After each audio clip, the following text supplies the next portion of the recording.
আসসালামু আলাইকুম বন্ধুরা, আজকে আমি আপনাদের মাঝে উপস্থিত হয়েছি টাকি মাছের ভুনা করব বলে।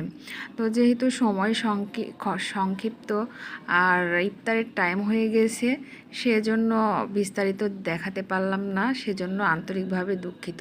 আমি মশলাগুলো কষিয়ে নিয়েছিলাম এবং ভেজে রাখা টাকি মাছগুলো মশলার সাথে এখন আমি কষাচ্ছি, দেখতে পাচ্ছেন।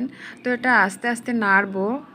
নাড়তে নাড়তে যখন মাছের গায়ে মশলাগুলো লেগে যাবে এবং বোঝাই যাবে যে পানিগুলো শুকিয়ে গেছে, তখন আমি এর সাথে কিছুটা পানি দিয়ে দিব।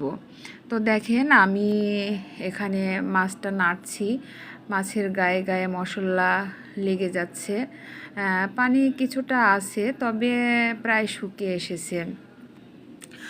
তো এখন আমি নাড়ছি, আস্তে আস্তে নাড়বো। দেখেন, এখন সম্পূর্ণটা মশলা মিশে গেছে, অনেক সুন্দর হয়ে গেছে। এটা বাস্তবে দেখালে হয়তো বা বুঝতে পারতেন আপনারা। তো আমি এখন এর সাথে একটু পানি অ্যাড করে নিব। পানি অ্যাড করলে এই মশলাগুলো আরেকটু মানে মাছের ভেতরে ঢুকে পড়বে। তো এই তো আমি পানি অ্যাড করেছি।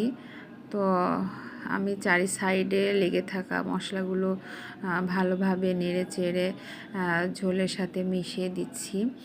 এখন আমি এটা একটু ভালোভাবে নাড়বো, নেড়ে আমি একটু ঢেকে দিব। তো একটু পরে আমি ঢাকনাটা তুলবো। তুললে দেখতে পাবেন এর কালারটা কি সুন্দর এসেছে। তো হালকা বলক এসে গেছে, আস্তে আস্তে পানিগুলো মরে যাবে। তো আমার মেয়ে আবার খুব বড়ি পছন্দ করে, কালাইয়ের বড়ি, আপনারা চেনেন কি না জানি না।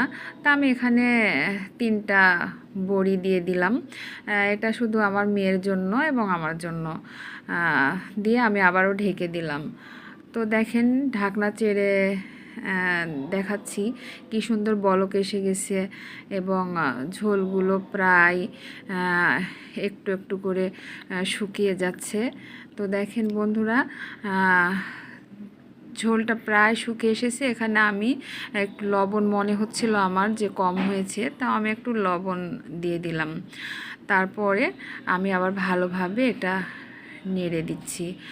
তো এখন নেড়ে দেওয়ার পরে একটু জাল দিব। দেওয়ার পরে দেখতে পাচ্ছেন ঝোলটা একটু কম হয়ে এসেছে।